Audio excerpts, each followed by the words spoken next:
योग्य विधान निवडा.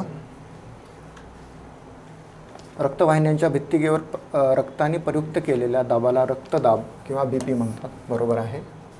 सामान्य स्थितीला सामान्य रक्तदाब म्हणजे सिस्टोलिक BP 90 ते 119 mmHgच्या दरम्यान आणि डायस्टोलिक BP हा 60 ते 79 mmHgच्या दरम्यान असणे, हे बरोबर आहे.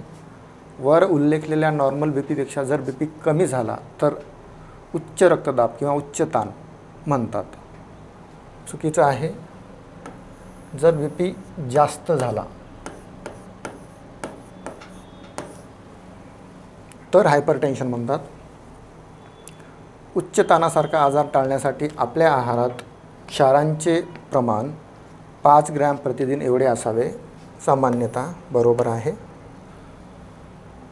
अयोग्य विधान निवडायचं आहे. उत्तर आहे 3. 67. मानवामध्ये मूत्रनिर्मिती प्रक्रियेचा विचार केल्यास खालीलपैकी कोणत्या घटकांचे पुनःशोषण होते? ग्लुकोज, अमायनो आम्ल, पाणी, sodium, urea, uric acid. Urea आणि युरिक ॲसिडचं रिऑब्सॉर्प्शन होत नाही, बाकी सगळ्या कंपोनंटचं रिऑब्सॉर्प्शन होते. म्हणून याचं उत्तर आहे 3. E आणि F वगळून सर्व. 68. योग्य विधान निवडा. मानवी पचन प्रक्रियेत डायजेस्टिव्ह प्रोसेस मुखापासून सुरुवात होते. बरोबर आहे. स्वादुपिंड हे पेप्सिन, HCl व म्युकस असे प्रमुख 3 घटक स्त्रावते. बघू.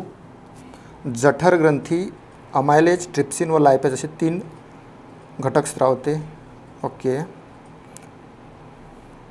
अपेंडिक्स हा लहान आतड्याच्या सुरुवातीला असतो. नाही, हा मोठ्या आतड्याच्या सुरुवातीला असतो. आणि जठर ग्रंथी हे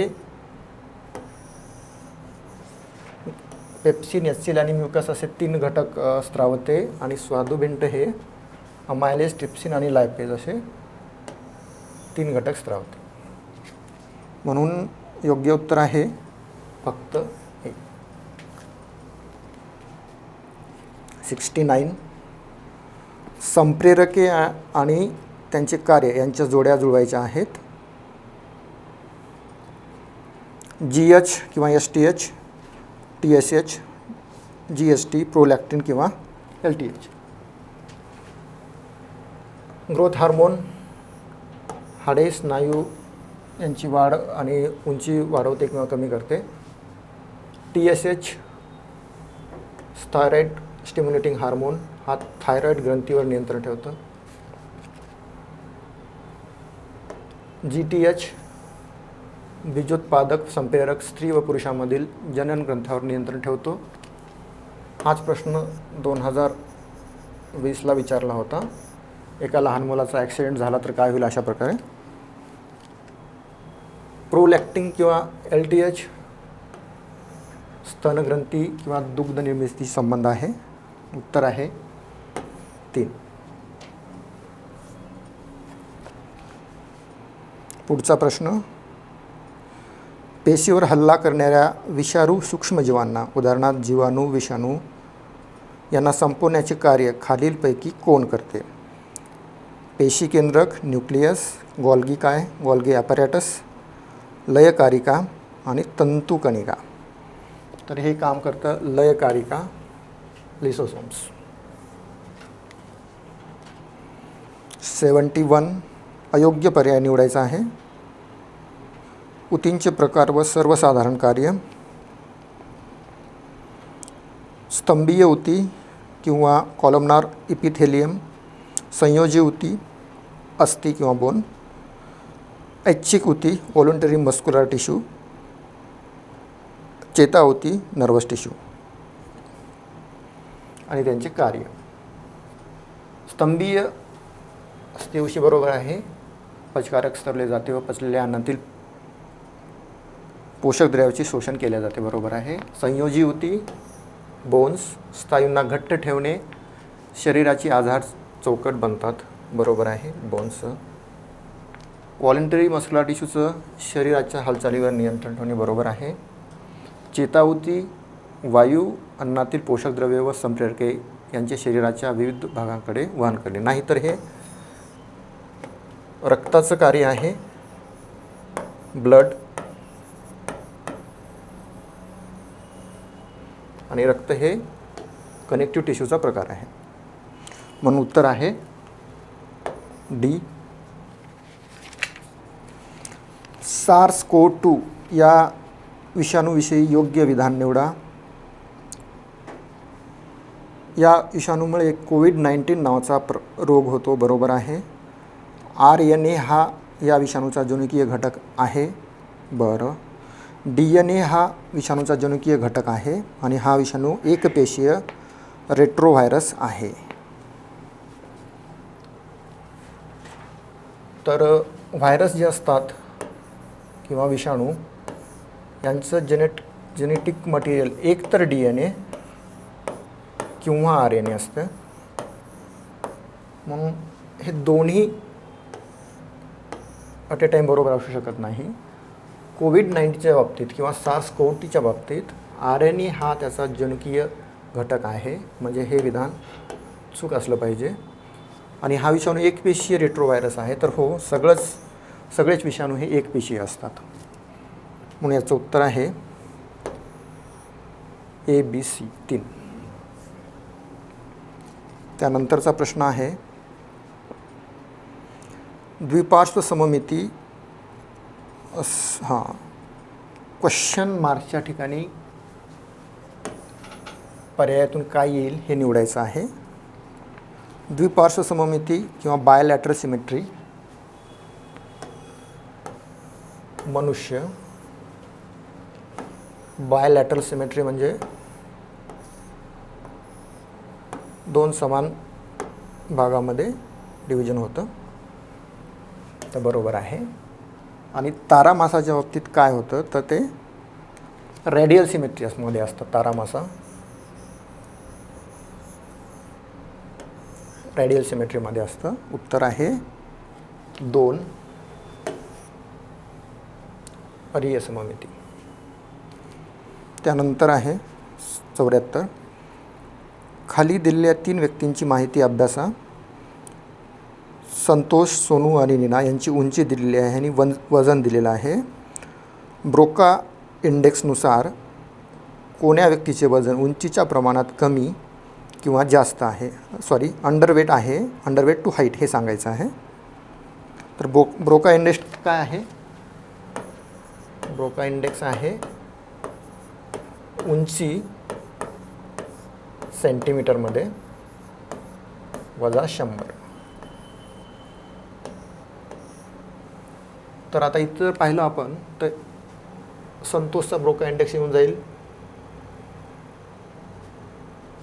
उंची सेंटीमीटरमध्ये आणि -100.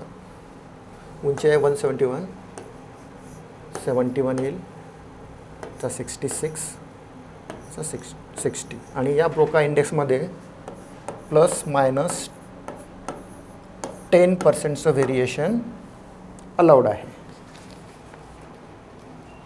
ह्याच्यापेक्षा जर कमी असेल तर अंडरवेट आणि जास्त असेल तर ओव्हरवेट. म्हणून इथे नीना ही अंडरवेट आहे कारण तिचं वजन 42 आहे. ॲक्च्युली वजन पाहिजे होतं 54 ते 66च्या दरम्यान. म्हणून उत्तर आहे नीना.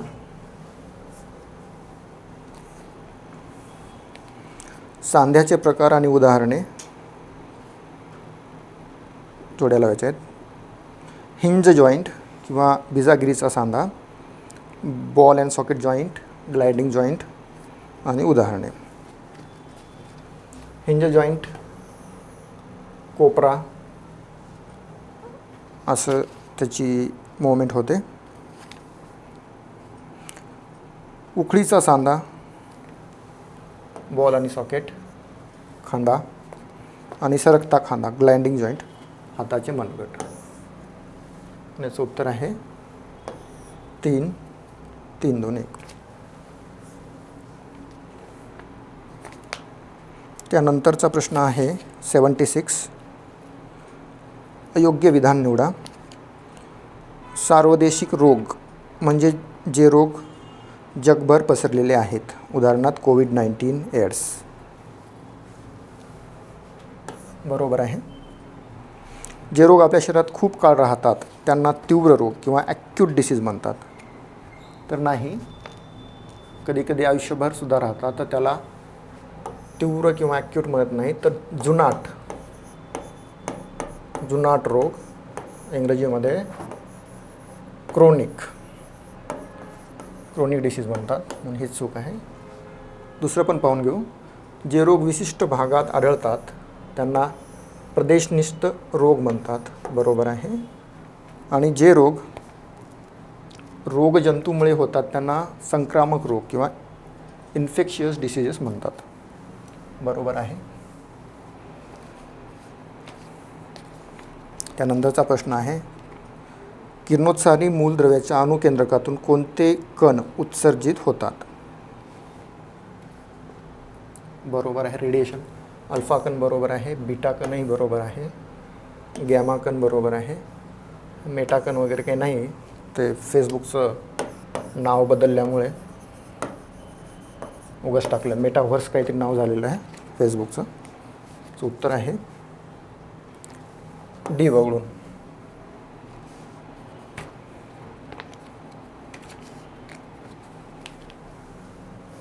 त्यानंतरचा प्रश्न आहे खालील रासायनिक अभिक्रिया अभ्यासा व योग्य पर्याय निवडा. ओके, हे प्लास्टर ऑफ पॅरिस आहे, हे जिप्सम आहे, उष्णता. ओके, ही संयोग अभिक्रिया आहे. बरोबर आहे. 2 रिॲक्टंट कंबाईन होत आहेत म्हणून ही संयोग अभिक्रिया आहे. ही उष्मादायी अभिक्रिया आहे, एक्झोथर्मिक. हो, एनर्जी रिलीज होते म्हणून उष्मादायी अभिक्रिया आहे. ही उष्माग्राही नाही, चूक आहे. ही अपघटन अभिक्रिया नाही आणि ऑक्सिडीकारक अभिक्रिया नाही, म्हणून याचं उत्तर आहे 3, फक्त ए आणि बी. 2020ला खालीलपैकी कोणती ऑक्सिडीकारक अभिक्रिया नाही असा काहीतरी प्रश्न होता. नंतरचा आहे योग्य जोडी निवडा. अरेनियस आम्ल, अरेनियस आम्लारी, ब्रॉन्स्टेड लॉरी आम्ल, ब्रॉन्स्टेड लॉरी आम्लारी आणि लेविस आम्लारी. आणि पुढे उदाहरणं दिलेली आहेत, तर हे सगळे उदाहरणं बरोबर आहेत. लेविस आम्ल नाही तर हे लेविस, हे आम्लारी नाही तर हे लेविस आम्ल आहे. आणि 2020ला खालीलपैकी कोणता लेविस आम्ल नाही असा प्रश्न विचारला होता. याचं उत्तर येते फक्त ए, बी, सी आणि डी. त्यानंतरचा प्रश्न आहे योग्य विधान निवडा.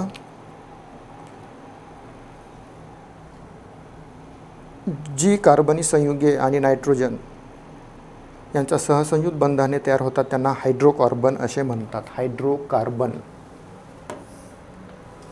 कार्बन आणि नायट्रोजन नावामध्येच आणि हायड्रो आणि कार्बन आहे म्हणून हे चूक आहे.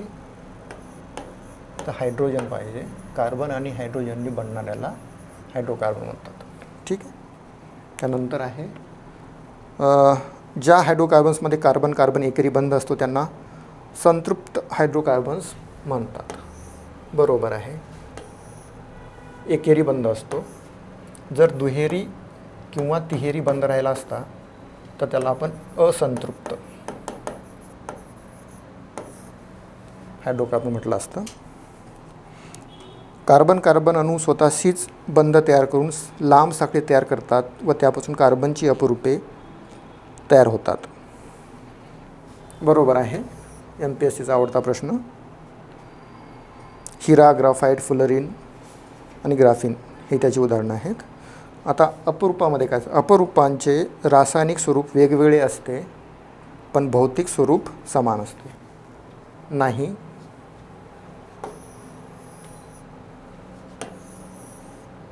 हे इथं पाहिजे.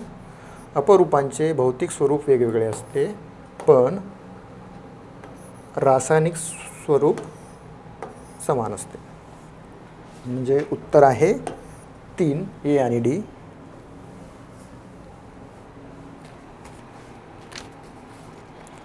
SARS-CoV-2 विषाणूविषयी योग्य विधान निवडा. पुढचा प्रश्न 81. खालील विधाने विचारात घ्या व योग्य पर्याय निवडा. क्ष किरणांच्या अतिवापरामुळे कर्करोग होऊ शकतो. बरोबर आहे. क्ष किरणाच्या सहाय्याने कर्करोगावर उपचार करण्यात येते. या पद्धतीला किरणोपचार पद्धती म्हणतात. हेही बरोबर आहे. हे स्टेटमेंट आणि हे स्टेटमेंट एकमेकांच्या विरोधात वाटत असली तरी त्या दोन्ही बरोबर आहेत. औषधे किंवा ड्रग्सच्या सहाय्याने कर्करोगावर उपचार करण्यात येते. या पद्धतीला रासायनिक उपचार पद्धती म्हणतात. योग्य पर्याय निवडायचा आहे. सर्व विधाने बरोबर आहेत. प्लुटो हा आपल्या सूर्यमालेचा ग्रह नाही, पूर्वी होता. बरोबर आहे. प्लुटो हा बटू ग्रह आहे. बरोबर आहे. नासाने 2006 साली प्लुटोचे स्थान ग्रहवरून लघुग्रह असे केले. नाही. तर नासा नाही, त्याच्यासाठी इंटरनॅशनल ॲस्ट्रॉनॉमिकल युनियन ही संस्था आहे, तिने त्याच्या स्थानामध्ये बदल केलेला आहे. म्हणून याचं उदाहरण आहे अयोग्य निवडायचं आहे फक्त सी. Question number 83. खाली दिलेल्या पदार्थांना रोधकतेनुसार चढता क्रम लावा. टंगस्टन, ॲल्युमिनियम, ब्रॉन्झ, हिरा. रेजिस्टिव्हिटी किंवा रोधकता म्हणजे काय, तर वाहकातून विद्युतधारा वाहत असताना इलेक्ट्रॉनच्या वहनाला जो विरोध करण्याचा पदार्थाचा गुणधर्म आहे त्याला रेजिस्टिव्हिटी किंवा रोधकता म्हणतात. तर रेजिस्टिव्हिटीचा चढता क्रम लावायचा आहे. तर सर्वात जास्त रेजिस्टिव्हिटी असते मेटल्सची, वाहक. मला संमिश्र त्यापेक्षा जास्त म्हणजे अलॉय, आणि त्यापेक्षा कमी याची सगळ्यात जास्त दुर्वाहक किंवा विसंवाहक, इन्सुलेटर. तर याचा चढता क्रम जो असेल तो असेल सगळ्यात कमी हिरा, नंतर ब्रॉन्झ, नंतर ॲल्युमिनियम, नंतर टंगस्टन. तर उत्तर आहे 2. 84. डॅश डॅशमुळे आपल्याला रात्री तारे लुकलुकताना दिसतात. Twinkling of stars. प्रकाशाचे अपवर्तन, रिफ्रॅक्शन ऑफ लाईट. प्रकाशाचे अपस्करण, डिस्पर्शन. प्रकाशाचे विकिरण आणि ऑल. तर याचं उत्तर आहे प्रकाशाचे अपवर्तन, रिफ्रॅक्शन ऑफ लाईट. जेव्हा लाईट एका माध्यमातून दुसऱ्या माध्यमात जातो तेव्हा त्याचे अपवर्तन होत असते. वेग आणि दिशा दोन्ही बदलते, म्हणून आपल्याला ते लुकलुकताना दिसतात. उत्तर आहे 1. त्यानंतरचा प्रश्न आहे 85. पावसाळ्याच्या दिवसात सोनू घरातील खिडकीतून बाहेर पाहत होती. तिने आकाशात वीज चमकताना पाहिली, पण वीज कडाडण्याचा आवाज मात्र तिला 3 सेकंदांनी ऐकण्यास आला. तर सोनूपासून वीज किती अंतरावर होती? तर आपल्याला माहिती आहे वेग बरोबर आहे अंतर भागिले काळ. आवाजाची गती हवेमध्ये 340 मीटर पर सेकंद असते. आपल्याला अंतर काढायचं आहे आणि वेळ दिलेला आहे आपल्याकडे 3 सेकंद. म्हणून जर आपण डीसाठी हे विधान सोडवलं तर डीसाठी तर 340 गुणिले 3 बरोबर आहे 1020 मीटर. हे उत्तर मिळेल. उत्तर आहे सी.